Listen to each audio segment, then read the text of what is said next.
what is up, fight fans? We are back for another episode of The Real and the Rare. I'm your host, as always, Stephen Rochelle.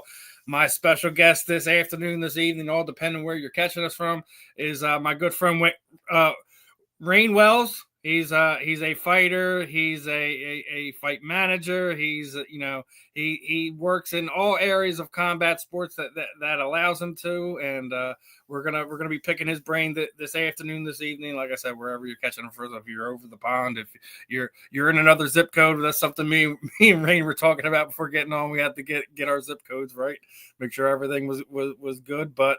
Combat sports world is always something interesting to talk about, always something to go over, and the one of our I guess I always say the one of our Mount Rushmores of women's combat sports veterans had a lot to say this week. I don't know if you've seen this. Did you see Rhonda was on I think Bert Kreiser's podcast, and she wasn't holding punches. She was coming at just about everyone's throat. Did you happen to catch any of that?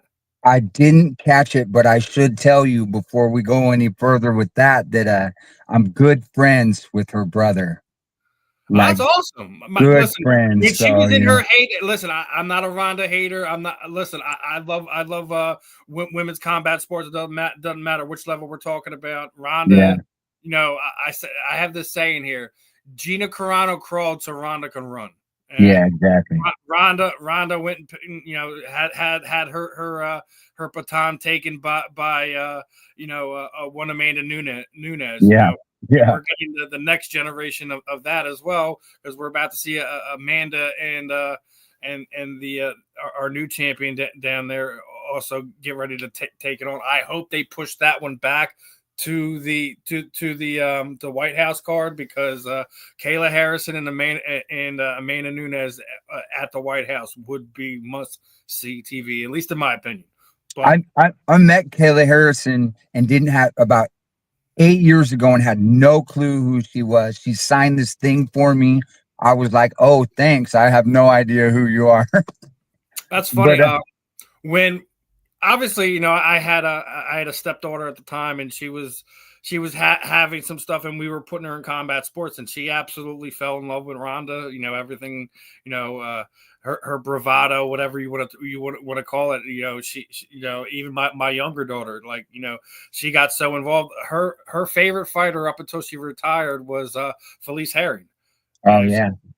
She was just, she was unabashful. She didn't have a filter. And I think that's a lot of reason why some of these people don't really care for him. But listen, I think Rhonda's a pioneer in so many levels. And there's even people like I mentioned Gina Carano, Tara LaRosa is another one I think is very important to the early stages of what women's combat sports was. And, we can even go even further to with some of the boxers. I mean, obviously we're about to see Sydney Sweeney do Chrissy Martin's story. I'm really looking forward to that.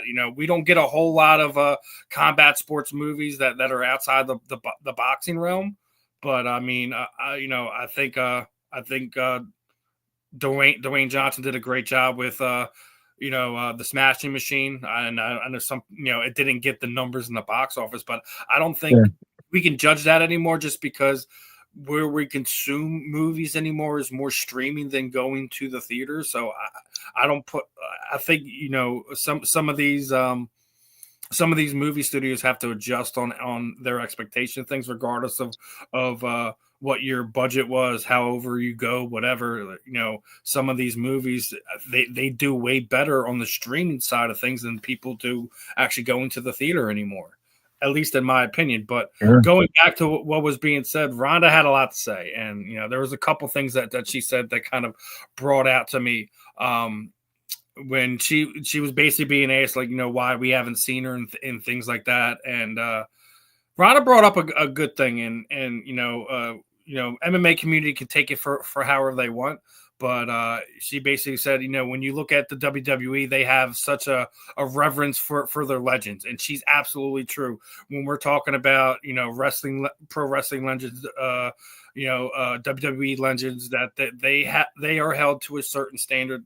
But in MMA, it's like the second you're not on the top anymore, you're shit. You're the worst thing that's ever come through. Absolutely. And I don't necessarily disagree with her that Yeah. once that title, once you lose that, or the entire the entire masses that is the MMA community that doesn't really give you the love and respect that you see the wrestlers have. And I think she's hit that spot on. You could take that however you want. She's not wrong there. The same thing, you know, Jose Aldo was the greatest thing since sliced bread through that lighter classes. The minute he lost to Conor McGregor, it's like he doesn't exist anymore. I'm like, what are we talking about? So I think she's right. I think there's a different level of respect when it comes to the wrestling community with the wrestling legends than what it is in the MMA community with the MMA legends. Look, even boxing, look at how they're treating Canelo right now. like he's done. Like, dude, he lost to Crawford, and I think Crawford fought an immaculate played fight. Yeah, like he fought inside the shell. He was aggressive when he needed to. He was lighting Canelo up. Absolutely. Granted, like you didn't get this great knockdown, slug out that you know. I guess the blood enthusiast of the combat sport realm always want. But as far as two high level boxers, I felt that you know, regardless of who was promoting it, what else was done. Like, there were some fights on that card. I was like, what in the hell was going on? Like, early stoppages. Yeah.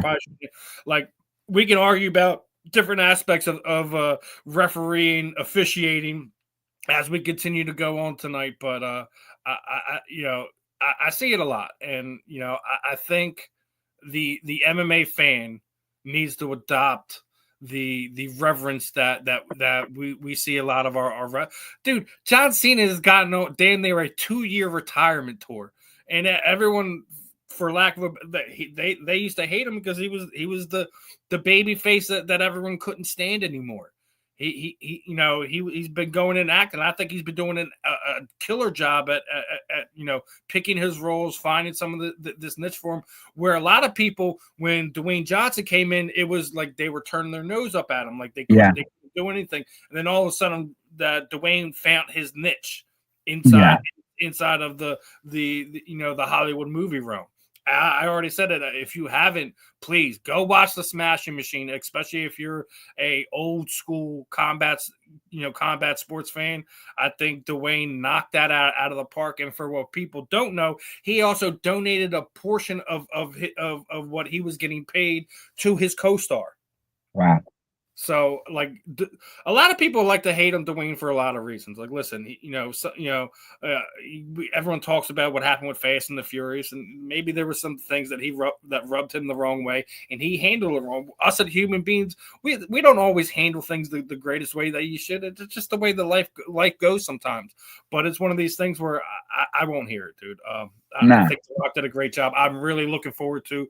I think it's the 7th. I think it's November 7th that Chrissy is going to be in theaters. Like, listen, you know, for the female, you know, combat sports athletes, fans, whatever, I think you definitely need to go and check that out. What was one of the other ones that she said? Oh, and you know, this is something I think we can all kind of agree on. There was another part of the comment that was made, and it was talking about Dana White, and basically she said, when Dana's done, I think the dominant MMA organization title will be up for grabs, and I totally agree with her. I think that the UFC is absolutely nothing without Dana White. Without him, it's just letters. What her comments. I think she's right. I've been sitting there saying it for a few years. I think the UFC is having a big problem right now, and I think, you know, they're not developing stars that we used to see on the regular when the Ultimate Fighter was in its heyday. You know, when they would have seasons, there was almost like 5 fighters or more that you immediately attached yourself to and you were invested. I don't know. It's because they don't quite do the countdown shows the way they used to. I don't know what the formula is, or is it just the newer age fighter is just it's a different animal. Maybe it's something we've already seen. I can't sit there and say put my finger on it, but they're not developing stars like what we see. And this is go even for even another level into this, that we've seen what we've seen in bare knuckle. Bare knuckle found the way in multiple different promotions to build up fighters that are now approaching superstar status, regardless if they were in MMA, regardless if they were in boxing, regardless if they were a nobody before the sport came. That regardless if we're talking BKB, BKFC, if we're talking Ken Shamrock's version of bare knuckle, they all have stars in their organization that they could easily sell out arenas with. And it's, Dana got set off. There was a Q&A. He was sitting down there with Nina, and the first one was like, why is next weekend's card absolutely like dog poo? And Dana's like, the card hasn't even gone off. How can you sit there and say it's a terrible card? We're not even a week away from the event. Like, guys, come on. Like, I think they are having a star problem. And I think when Conor McGregor officially leaves the UFC, leaves the MMA scene, I think when Alex Pereira walks away, he walks away, Max Holloway walks away. When those guys leave, they're going to be in trouble. Yeah. Well, they're not selling the personalities like they used to. I mean, look at we used to see all Conor McGregor. You couldn't get him out of your face. He was on everything. Sports science shows, all kinds of shit. I don't know what it is. A lot of people saying it's TKO, and TKO's ruining both the UFC and WWE. Listen, if anyone's ruined the WWE, it's Triple H. He's the one. He's the one that takes control of the whole creative window. Granted, he's not Vince. And I still think there was a lot of things that Vince did wrong, creative-wise, regardless of any other thing. But you can't get everything 100% right 100% of the times. Everything can't be perfect. That's not the world we live in, and that's I don't agree with just putting that on one thing.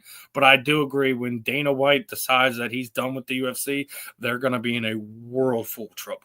He built it, Him and he did it with the Fertitta brothers' money. Yeah. Let's be honest. Yeah. But he went and took them from Spike TV to Fox to CBS to They were ready to walk, bro, and he pulled it. He reined it in. So. They paid for the first season of The Ultimate Fighter out of their own pocket because Spike wouldn't air it. Yeah. So, I mean, that's not just his, but the Fertitta brothers' belief in what they had and what Dana was capable of. You could say whatever you want. Dana's this, Dana's that. He doesn't do this, he doesn't do that. And there's things that they do right now that kind of irritates me. I just seen, one of these guys got hurt, wasn't in the camp, and he's online begging for money to have MRIs and surgeries. I think that's something that has to be. It doesn't matter if they're under your contract with you and they've had a fight. They've been in your ring, that they should be under your medical. Yeah. All promotions are bad about that, though. All promotions. I agree. And it's some of these things where we don't have a perfect formula. When it comes to the combat sports, where boxing, MMA, bare knuckle, whatever. There's not a perfect formula with that. Anyone's free from being judged, whatever. Yeah, criticized, ridiculed. The vertical. Now, a few other things we wanted to kind of touch on. Obviously, the big thing over the last few days have been the eye poke situation, right? And Herb Dean basically says that there's been meetings, conversations looking into that, and something's going to be changed moving forward. This has been something we've talked about in MMA for a while. It's not just a Tom Aspinall situation. I don't agree with the fact that we're talking about, Dana White basically sitting there saying that Tom wanted out. I don't know if he wanted out. I can't sit there and say it. I'm not in between his ears, but I don't think a guy that's been waiting a year and a half to kind of have his title defense is gonna find the way out the door with an eye poke that he ain't gonna get anything but his show money, which is I think wrong. I think it should have been a DQ, because it's one of those things when it's something that happens multiple times, and you're warned and you're continuing, and everyone wants to say, oh, well, you listen, if you're putting your hand out with your hands open like this, and it's not like, I think if you're moving your hand forward like this in a parry type of situation, that there has to be some type of warning. There has to be some type of recourse. You're a guy that's been in there. What would you like seeing done in this situation where we are getting eye pokes, we are getting things that are happening in big fights? We've seen videos. It doesn't matter if it's John Jones or some other fighter where they get knuckle deep eye poke, and the fight's off, or we're sitting there waiting 5, 6, 7 minutes, and for a stoppage, because they're trying not to see triple vision out there, because I mean, they're handling it the only way they really can. I know they changed the gloves in the they UFC. changed it back. They did change it back. They did change it where they're supposed to be like I still think when we talk about this, Pride gloves are probably the better ones because of the way they were made. They covered the fingers. That you have some type of padding there, but I don't think it's as simple as a glove change. I think you do rule wise need to hold somebody accountable. When you're in that situation, but we're also talking about a sport where grappling's involved, and you need the use of free fingers. So it's a sensitive situation if you really ask me. But there's you can't just sit there and continue to go about it the way it's just because that's the status quo. Well, yeah, I think rematches should be a thing too with that. Like, if there's an eye poke and a stoppage, I think your next fight has to be against the same guy. I mean, I agree with that too. That way you can't get out of it like that, and if not, you're in violation of the contract. See you later. Yeah, if you're a title holder or whatever, that you're stripped. If you're ranked if you're ranked in the top 10, your rankings removed. There has to be some recourse that way if the rematch isn't immediately set up. You can clearly see there's not a situation with that for this one, but I mean, man, yeah, I agree. Now, the other thing that came out, I don't know, like I said, if you've seen this weekend, but this fight fixing stuff has really been come out there. There was a lot of money that came in. We're talking about the betting aspect of things coming on. Obviously, the FBI probe of what's going on in the NBA right now. Again, we're talking about games being fixed, things like that. But over this past weekend, a guy that was in James Krause's camp before, you're starting to see a large amount of money come in over the weekend, where the FBI did say something to the UFC like, hey, we're getting a lot of money in on so and so's opponent, things like that. Obviously, the James Krause situation, was something that you take of it. It's the same thing when we're talking about, Wall Street and insider trading and insider deals. It's the same. It's in the same ilk when we're talking about combat sports. If somebody in your gym, knows that you completely dislocated your shoulder, a week before your fight, and be like, listen. Calls up his bookie and betting the farm against you, then yeah, there should be some things like that. Like, you shouldn't be able to bet on that. But we've all the sports. It doesn't matter if we're talking NFL, NBA, NHL. What we've all adopted the prop betting, whether it's DraftKings, FanDuel, whatever it is. We're in an age where betting is almost second nature.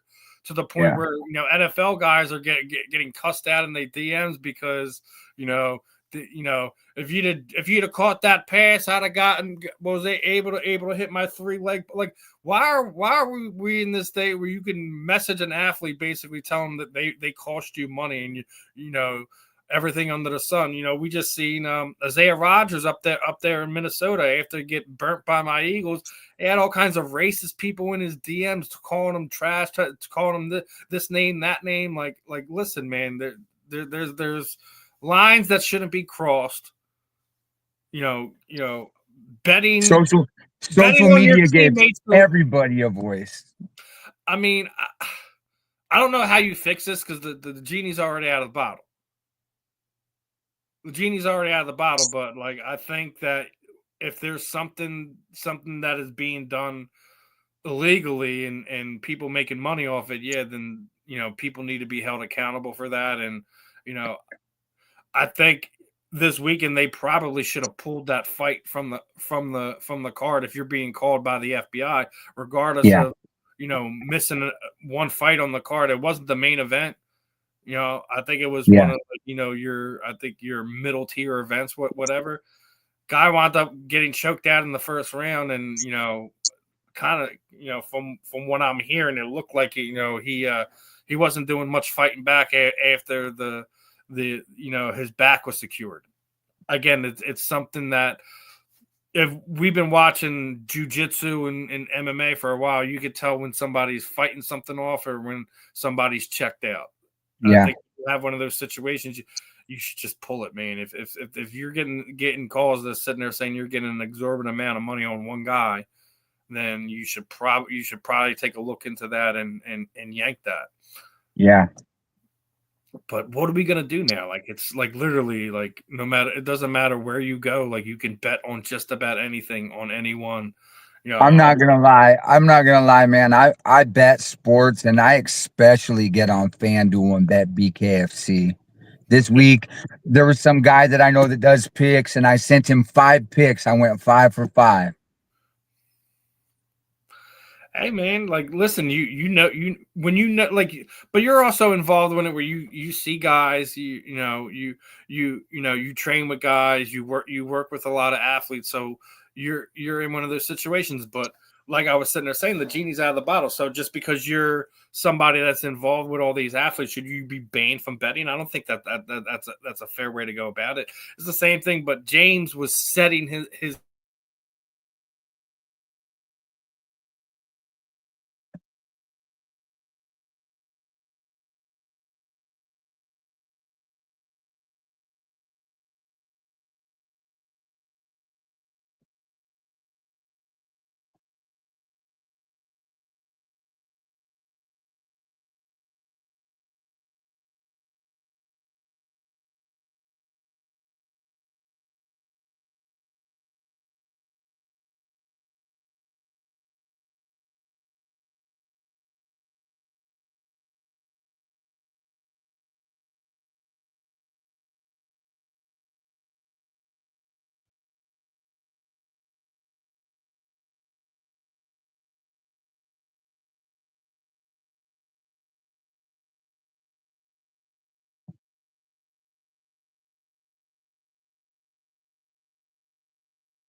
There you are. Yeah, I like I said, yeah, literally my whole thing just went out. Yeah. But your camera's off right now, though. Let me see if I can do it. Gotta love the technical issues. There you go. You're back. Yeah. So I didn't see the my UFC. cable went out, so I was like, I thought it was just the cable because I told you was on with them for a while. But a few more combat sports related one. Back to the eye poke thing. Kevin Lee was basically he's never eye poked anyone in some 22 fights.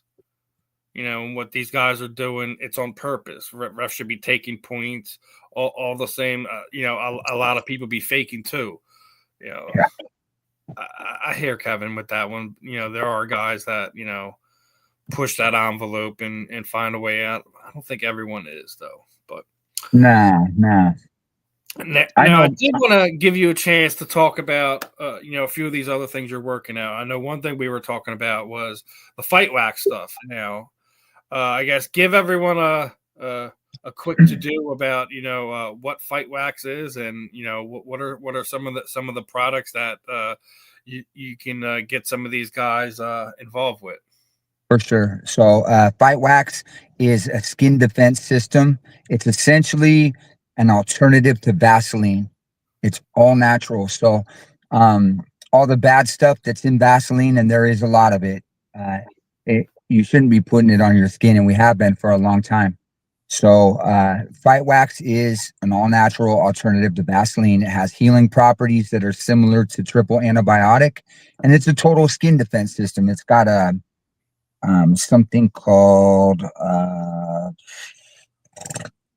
anyway, I'll get back to that. But so we got I the think I pull some of the stuff up that I found on your there's the price list. Yeah, for sure. So we got cans that are typically used for cornermen, and then we got tubes of skin defense product. And right now the company is based out of Canada, but I am the United States point of contact for sales. So they're going to ship product to me, and then I'm going to ship it around the US because been having a lot of problems with Canadian shipping lately. So we got merch as well, and the merch it's pretty high quality stuff. It's the hats are stitched, and the clothing is excellent material. It's really good. So we're hoping to take over combat sports and replace Vaseline and other products that are not all natural.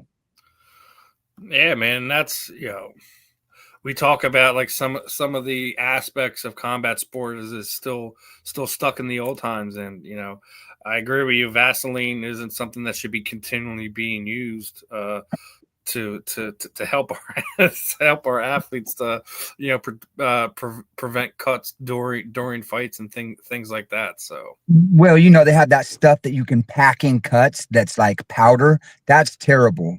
But also we have studies that show Fight Wax is good for eczema, it's good for rashes. I mean, and we have doctors that were my son involved. has eczema bad, so me and you need to have a conversation about this after we get off of here. Yeah, absolutely. Because that's something that he's still dealing with, and he plays football. So I was just talking to him the other day. I'm like, you get your showers this week? He's like, yeah. I'm like, why do you look like a scaled alligator right now, dude? What's going on here? Yeah, for sure. Good product. Gotta check it out. Yeah, it's definitely something I want to do. And the other side of that was you're also involved with another program that's the Sponsored fighters. Yeah. Yeah. So I started a website called sponsorfighters.com probably a little over a month ago. Right now we have 300,000 clicks. In the first month we had 200,000. And then we also have 150 active users, and we just started the business profile section. So fighters can get on, they can create a profile. Then what we do is we use scraping data from Google. So if a business is advertised with Google, we'll take the fighter, look and see where he's from. We'll scrape all the data from all the sites that have advertised with Google, and we'll send that fighter's profile. So the better profile with the more links that you make, the more information is going to go to a potential sponsor. And we're going to hopefully get these guys some money, because it's expensive to live, but it's more expensive to live and train. And a lot of these guys work full-time jobs. Yep. So yeah, it's a great thing. And we need fighters to sign up, and we're not asking businesses to build a page to be sponsors, though that wouldn't hurt if you're involved at all in combat sports or know somebody who is. It's just free advertising for a business. So the more business pages that are on here, the more clicks on the website we get, the better it is for us, the better advertising it is for them. And it's something me and you talked about before we set up the interview, is just like Man, fighter pay is crazy. And then, as you were just talking about, a lot of these guys, work 9 to 5s, regular jobs, and then try to also squeeze training in on top of it because they're not able to live freely to the point where they can just concentrate on training. And they have this company, that company that actively takes care of them on a regular basis, not just when they're getting ready for a big fight. So it's very crucial, not just for the high level athlete, but your up and coming amateur, your pro fighter that's won the five fights into their career. They don't have that following, that support. They normally rely on local businesses and things that are close to home to kind of help get them through that. Obviously, a lot of times you see some of these fighters, they link up with fight management companies and really rely on them to get their walkout t-shirts made, get their fight outfits taken care of, fight banners situated. Like there's so many different things that they have to worry about on top of going to go fight. Then you also have to worry about the promoter wants you guys to sell tickets and do this and do that. Yeah. You guys are literally stretched all over the place, and so it's nice to hear of I'm not even going to call it a company, a community like yours that is trying to connect both the athlete and the companies that are looking to get more eyes on them by sponsoring a combat sports athlete. You may not be to the level of your NFL players, your Big Four sports. To be able to do that. So I think what you're doing is an invaluable thing right now that maybe not a whole lot of people know about, and want to try to kind of do what I can to help you guys kind of spread the word and get some more companies involved, get some more fighters involved, and help spread the word as much as I can, my friend. I appreciate you. And I work with a management company called CNC Management, and we mostly deal with guys that want to get into BKFC, but we also are dealing with a couple guys that do UFC Fight Pass, MMA situations, and boxing, and all kinds of stuff, dirty boxing even now. But that website is not just for people that are interested in bare knuckle or want to be part of the management company that I'm associated with. We got guys that are from Smith Brothers and all kinds of stuff that are kind of rival management companies, but the website is for everybody, and I don't treat anybody any different. Yeah. And listen, man, people like you are few and far between, my friend. It's the combat sports world is a dirty, dirty world. There's very few good-hearted, genuine people that are involved in it. Everyone always says that we see the Don Kings of the world still continuing making money off of the backs and blood, sweat, and tears of other athletes, and it's very rare to see people that just want to genuinely see people continue to not have to struggle and fight from fight to fight, and not borrow Peter to pay Paul just to continue to potentially have their dreams. It's rough, man. Yeah, I appreciate you, man. Not a problem. And speaking of people, leeching off other people and to make their name, obviously, Jake Paul is one of these guys. Either you love him, you hate him.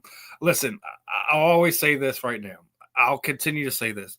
I will not respect him as a boxer until he regularly fights guy his own age, his own weight class, etc. The stuff that's going on right now with Tank Davis is beyond laughable. Stupid. But I will say he always puts a good undercard on it that makes you just, man, now I have to tune in. Anderson Silva is an excellent boxer. Yes. Let's be real. He's an athlete, and when he does something, he takes it seriously.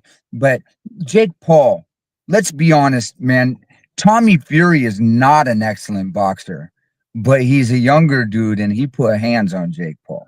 I think it's funny, like the legitimate boxers that have been calling him out mysteriously escape Jake Paul's mind, thoughts, tongue, whatever. Tommy Morrison has been begging.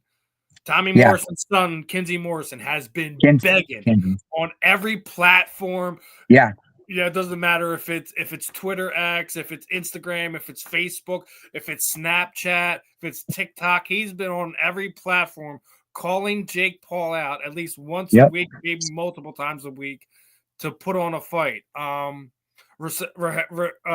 Rockman's son, he's been asking to get in with there. There's guys that has lineages to boxing that you could be fighting that are in your age group, weight classes, etc. And that Jake Paul's been keeping away like it's a bad cold or something. But I trained a little bit with Kenzie Morrison's brother in Tulsa, and I follow Kenzie. He had Jake Paul's picture taped to a punching bag for like weeks, just punching the shit out of it. Man, I can't wait for Kinsey to really, like. I mean, he obviously when BKFC was in Texas recently, he did his thing, man. Listen, I've been a proponent for him for a while. I don't know if a lot of people who follow combat sports know what Tommy's widow has been doing over the past years. Yeah. Like, oh man. I so want Ariel Helwani to put her on his show and really dig deep into it, because some of the stuff was going on with what was surrounding why Tommy had this and that going on in his life outside of the substance abuse stuff and stuff like that, like what really jackknifed his career, needs to be talked about. Needs to be investigated and people held accountable for it, because the fact that man died and there was no traces of the HIV virus in his body is a humongous red flag, and it needs to be investigated. Ariel Helwani, if you wind up coming across this one, reach out to Trisha Morrison and get her on your show. I mean, they made somebody. Did you see that long post that she made? Which one? Because she makes multiple ones a week. So I mean, it was crazy. It was huge. I took the time to read it, and I was just like, wow. One of the interesting things is, and I don't like to throw people's names under the buses or in that, but Kevin Iole was a big part of the Las Vegas State Athletic Commission's sanctioning body for a long period of time, to the point where his wife was one of the people that were involved with the medicals, and she's made some accusations that Kevin wasn't all on the up and up, and with some of the things that went on with that, the apparently from her claims and some of the stuff that I've seen, the ESPN 30 for 30 documentary is a complete utter total fabrication. So I mean, it's one of these weird things, man, that I think that's one of these things that we talk about. This is a dirty sport at sometimes, and that's kind of hard to believe, but I mean, you never know. I think some of the stuff that she has, she's got a leg to stand on, and I find it funny that we see all this other stuff get put on TV, podcast, whatever, but no one wants to sit down and hear a word this woman has to say. Come on. Yeah. But I wanted to get back into one more thing that Rhonda was sitting there saying. Okay. Apparently, she's not too happy with how people are still giving Khabib all this love. Her wording was not was not something I want to repeat on air, but basically was sitting there saying that people still got Khabib's in their mouth, and they still revere him to this level, because he was smart and knew when, like, listen, like, he was all on borrowed time. As much as he missed fights for injuries, blowing his knee out, he was smart to pick the right fights at the right time against the right people. I'm not going to fault him for that.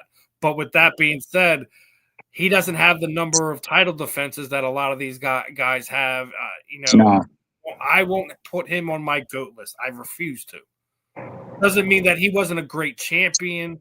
Doesn't mean that he didn't help grow the sport in ways that some guys did it. I just like when I'm talking about my Mount Rushmore of fighters, at least when we're talking about the UFC, I won't have Khabib on there. So No. I hear he's saying that a lot of the Khabib fans think that he is like the greatest of all time. I don't see it because I mean, let's be honest about something. He beat McGregor, but McGregor didn't have any grappling, none. So not to Khabib's level, not to Khabib's level. There's guys now that would just waste him. You know, I agree. But you got to think like I agree when we're talking about the Conor McGregor situation.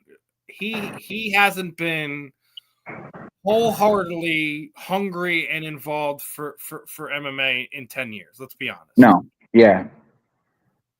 I'm a fan. I'm a big fan of Conor, but and I've been around him a couple times, not like I've hung out with him or talked to him or anything. He was ringside at one of my fights. But I'm a big fan, man, and I don't like to talk shit about people, but come on. You know what I'm saying? Like, it's not talking shit. I think if you ask him right now, he would say the same thing. I think Dana White was spot on. Once he had that Mayweather fight and they put $100 million in his pocket, stop. He sold his alcohol brand and made 4 times as much as he put into it. Like, yeah, the dude's living on a yacht. He's doing all kinds of stupid, silly. Do you blame him? Where he came from? No. He don't need.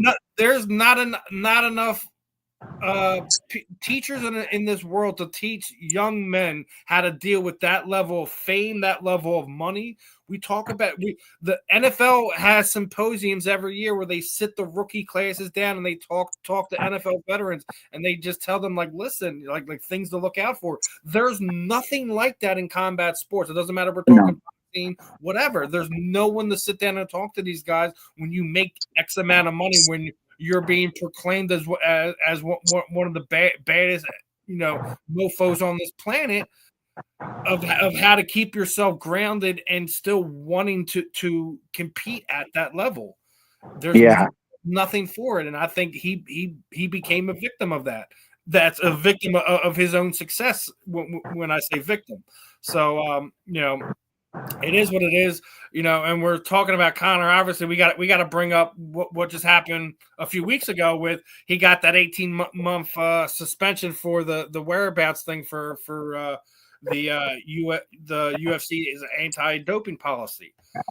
Yeah, but what does that even matter? Because that 18 months is up before the White House card, and that's all he's really doing. I doubt, honestly. I bet the UFC will let him out of that 2-fight contract, and he will fight one time in BKFC because he's a part owner, and that is the end. I agree. I said it a while ago. I think here's the other thing about the UFC contract. There's 2 things to that. Yes, he signed a 3-fight deal, but there's also a time period that he has to have those 3 fights in before the contract becomes null and void. I think it's a few years after the fact, but I think you're right. I think when they get hit situated, I think he is going to fight Michael Chandler. I don't think there's any ifs, ands, or buts about that. That fight is going to happen, and that Dana will allow him out of his contract at that point in time, and you will see him fight either Jeremy Stevens or Mike Perry. I think Jeremy Stevens should get that fight point blank and period because it completes a story. Yeah, because remember, I love that. I love that. Lines is who the fuck is that guy, right? That story has to be completed. Everyone wants to say that we'd rather see him fight Mike Perry. Mike Perry's been running from Mundell for almost 2 years now. I have no interest in seeing that fight. You know, he can sit there and say he's the baddest MNFer on this planet. You're not the baddest guy in your weight class. I don't want it. Mike Perry's an awesome entrepreneur. You know, I love what he's doing with dirt boxing and stuff like that. Yeah. But I also think that Conor should fight someone closer down to his weight class. I think Mike Perry wastes Conor McGregor in bare knuckle, and I love Conor McGregor. I think Mike Perry actually absolutely murders him in a bare knuckle fight. Jeremy Stevens, though, maybe. That's my prediction. I think it's going to be Jeremy Stevens over Mike Perry for the exact reason. But the other one I was just getting to, I think because Jeremy's closer to his natural weight class. That you know, Jeremy started at 45. You know, he came up to 55, went up even more when he just fought Mike Perry. Yeah, I think Perry would have to beat Mundell before Conor would entertain that, and I don't see that fight happening. I don't see it happening at least over the next year. We'll see what happens, but I agree. I think that we will get a one-off goodbye. I guarantee you it will be at a Knucklemania. I don't know if it will be 2 years from now, however that plays out, but it will be at a Knucklemania. It won't be at a regular pay-per-view event. It'll be at one of their bigger events.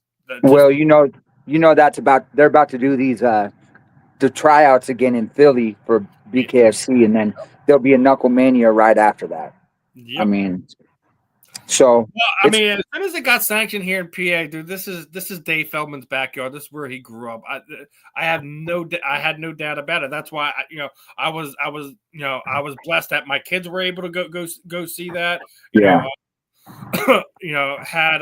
Had one of the local fighters hook up my kids with tickets, and then last minute I actually got media credentials because one of my friend who does the bare knuckle news, she got sick and was like, "I need your help. Can you help me out?" I'm like, "Well, I would rather watch the fight with my kids, but I mean, if you really need my help, then I was able after the fight get my kids to come down backstage. They met Rothwell, they met Jeremy Stevens, they ran into Beck Rollins, so it's one of those things where I was able to create a lasting memory for them. So I can't put a dollar amount on that. It didn't matter bad or what. So, was able to do that. But yeah, they're about to have a tryout here in Philadelphia where apparently, Dave, the golden ticket. Yeah. He's doing the Willy Wonka thing. That's cool though. I got nothing but respect and good things to say about the organization. They kind of, I got 3 losses and they kind of got me on the back burner. They're talking about me fighting dirty boxing. I got an offer to fight Derek Brunson like last month, and it just didn't work out. But yeah, I was at the fights this last weekend cornering a guy from my gym that I train with. He's a much better fighter than me, usually heavier, bigger, and stronger. But I was teaching him some shit in the gym, trying to get him ready for this. And he went out and knocked this guy out in like 25 seconds. So it was awesome. Dave Feldman. Outside of that, tell me how was the Michigan event? Obviously, you were behind the scenes cornering guys and stuff like that. What was the experience this weekend, brother? It was small, bro. It was small, but I think it was a feeler to see, what the deal was, and their production is always very good. It was live. Everybody loved it. The fights were good. The matchups were pretty decent, man. I'm not going to lie. And sometimes when you see those fights, it's a one-way slaughter for about 75% of them. But these ones were bangers, some knockouts. The first 2 fights were my guy and Ruben Arroyo got stopped in the first round, but I've been stopped in the first round my damn self, so I'm not gonna throw any shade at anybody for getting in there and banging knuckles. Yeah. It was a good show, man. I really enjoyed it, and I think everybody there did. Yeah, it's one of those things where the sport is the growth of what bare knuckles doing is reminding me of like after The first Ultimate Fighter UFC, where with the growth that we've seen it like internationally, getting more of the 50 states here in North America to sanction it, where we're starting to see like over the last year, I think we've seen at least 7 states Yeah. And get there's more on the way. And I got to tell you, bro, is Dave Feldman. You can hate him or whatever, but he's a sharp businessman, and I've talked to him a little bit through messages about different business things, trying to be useful to the cause and get wedge my way in a little bit. Haven't quite been successful with that yet, but they throw these tryouts. The tryouts are they do grab a couple guys from the tryouts usually and are like, oh, this dude's got some skill. Let's get him. But those things are all, to feel out and see after they legalize if there's gonna be sold out shows, and then after the tryouts, there's always an event. So they're cultivating the culture, Yeah, they've what I think what Dave has done, man. Like he's created a culture, and we talk about this all the time when we're talking about football and baseball. Like it all starts with the culture from the front office down to what the players or athletes are.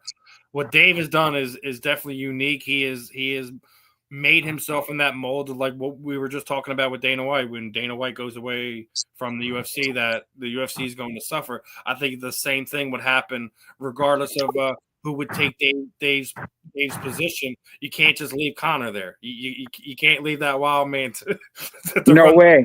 Run the whole show.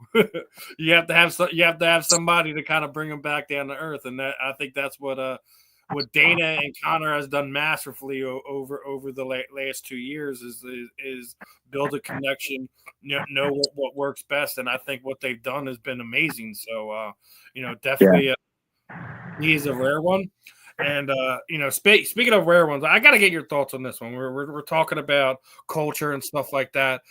Why is Kimbo's son not for whatever reason the last 2 times he's been booked for fights, it's been all this controversy around it. He's been disappearing. Oh my God. I'm probably the worst person to talk to about this, I mean, because listen, I want everyone's opinion. Like Dad when was up here, man. When he didn't show up this last time, he was supposed to come to Florida, and I posted a bunch of memes with the Bermuda Triangle, told people he was flying into Florida, and I showed where the Bermuda Triangle was at. I put his face on a milk carton, all kinds of shit. And his opponent that he was supposed to fight, Perez, he laughed at the shit, but it was a sore subject. I don't know, man. He was supposed to be here in for the Philly Knucklemania. I forget who was he supposed to fight. Who's the kid's name? I don't know. Influencer. Man, they never should have rescheduled him after that, though. That's weird. Yeah, I mean, listen, that was one of the reasons my daughter was excited, because the influencer is some guy that he follows. He follows me on X, but like it, didn't get a chance to set anything up interview wise. But it's definitely one of these guys that it would.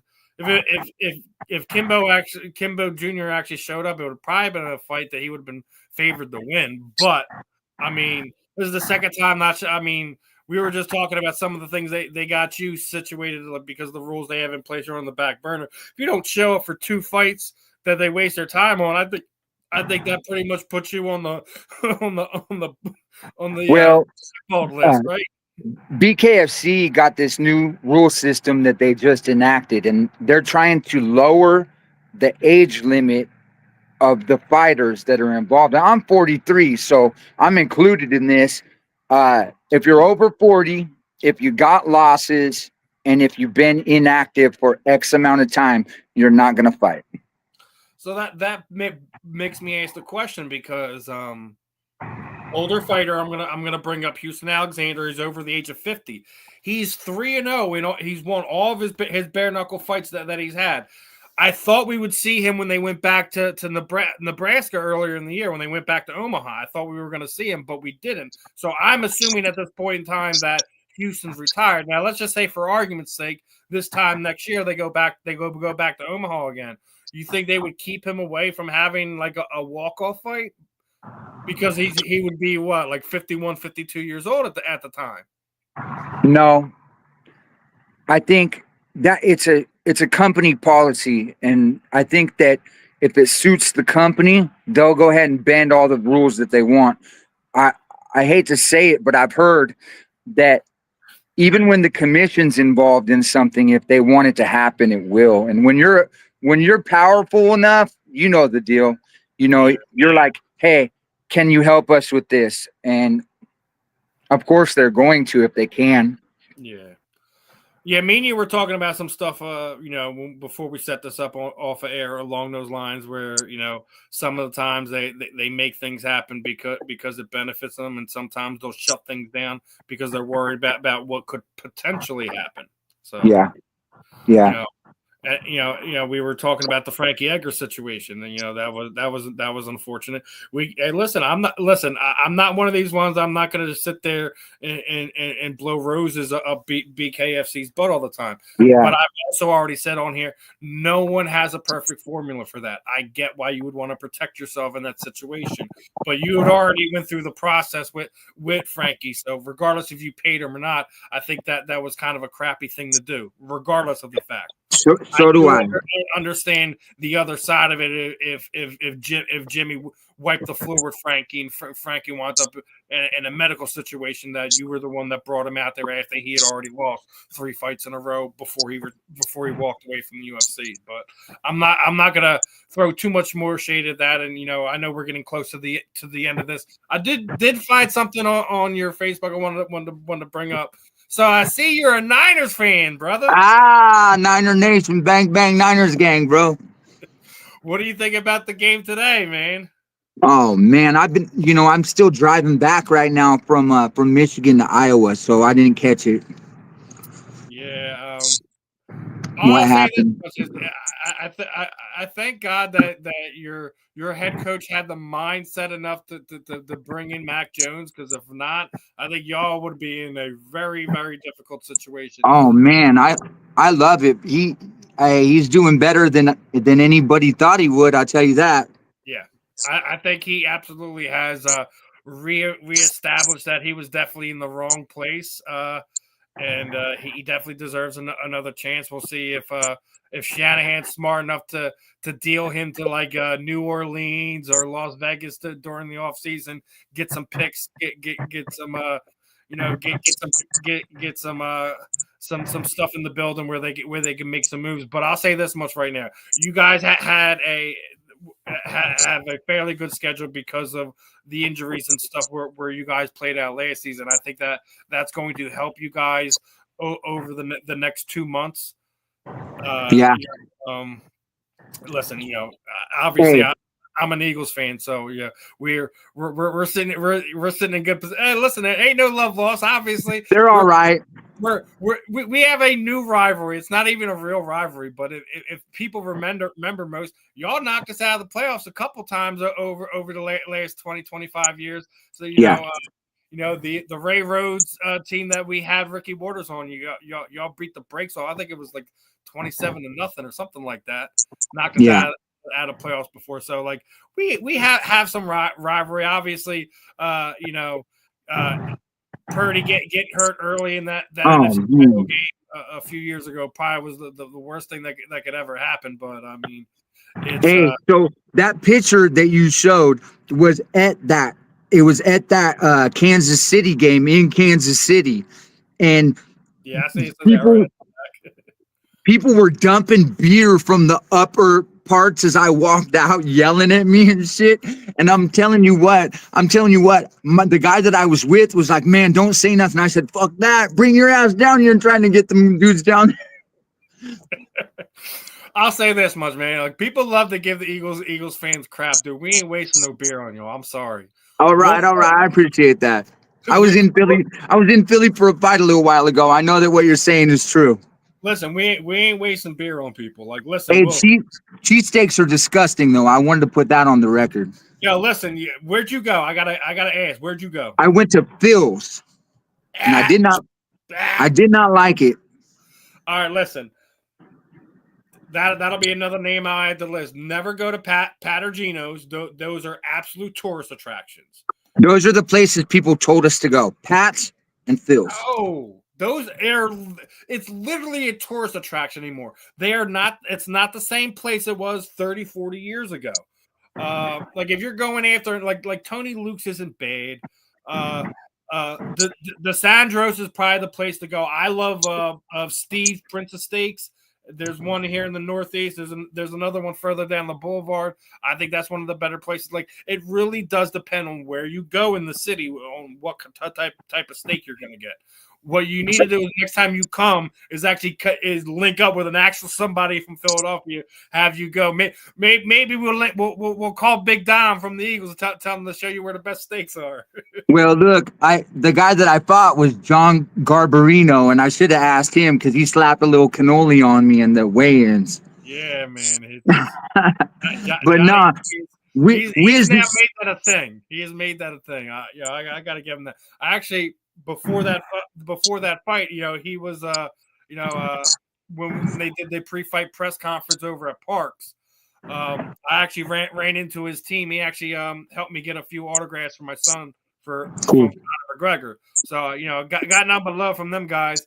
It's I'm obviously a rough situation for you. You're basically you had a trend started on your dime. You know what I mean?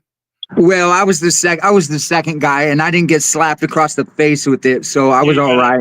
Smacked in the gut. Yeah. He invited me to the after party and shit. I wasn't too mad. I took the fight on 2 weeks' notice, and I was up a couple weight classes, but he's an interesting guy. Like we were talking. He's pretty cool. He gave me a shirt. I fuck with him a little bit, so. Yeah, Johnny's a cool dude. Like, regardless of, him being an opponent, you having to fight him or whatever. I think he's one of these guys that, has the potential to be a huge star in bare knuckle. And, I agree. From Philly, we were talking about before is my man Lex Ludlow. He's funny as hell. Yo, man, yeah, exactly. He is a pure pro wrestling concept when it comes to fighting. That other dude that he fought was funny as hell too. What's his name? What, Rumsey? No, the dude he fought in Philly. Conor McKenna. Conor McKenna, dude, I can't believe that. Dude, I watch his TikTok and all that shit. He is a funny motherfucker, bro. Oh my god! And they were talking to each other that whole fight. Yo, listen, we got some characters here in Philadelphia. I'm not going to sit there and say we have all the best fighters. We have the best sports team. One thing's for sure, we do got the best fans. I don't care what anyone says. No one travels like Philadelphia fans, regardless if we're talking your major four sports. If you're talking about combat sports, I think that just as fans of sports in general, we just get it. We know we travel well. You see it, especially with the Eagles when we go into other team stadiums and you hear us just as much as you hear the hometown fans. So, I think it's one of the rare things that we do have over other people.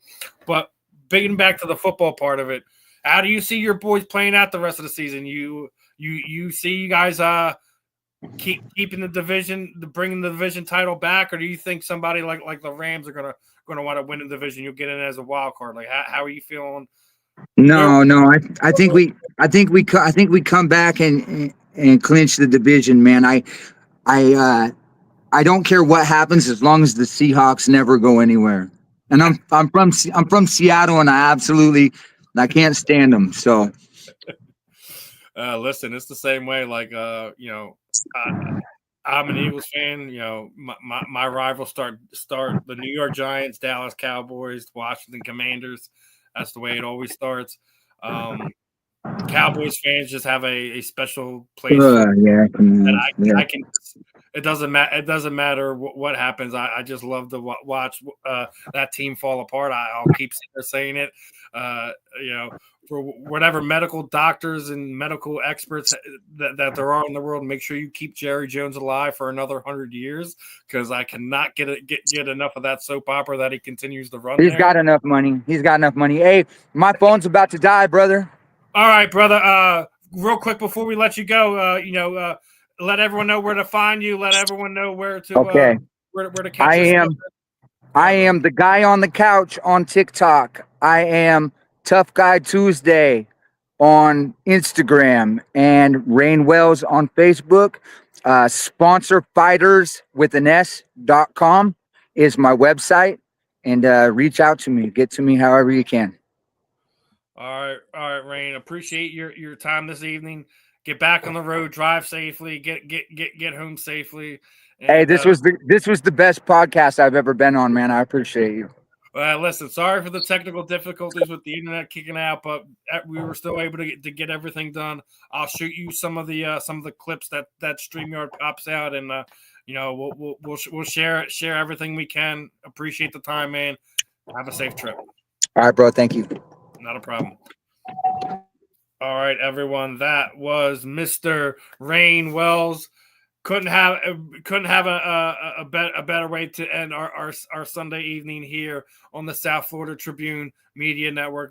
Really appreciate Rayne for hopping on to today. We'll definitely have him back on again at some point in time in the future. Talk some fight game. Maybe we'll get him to hop in here to talk some football with us when it's prevalent to talk some 49ers. We'll see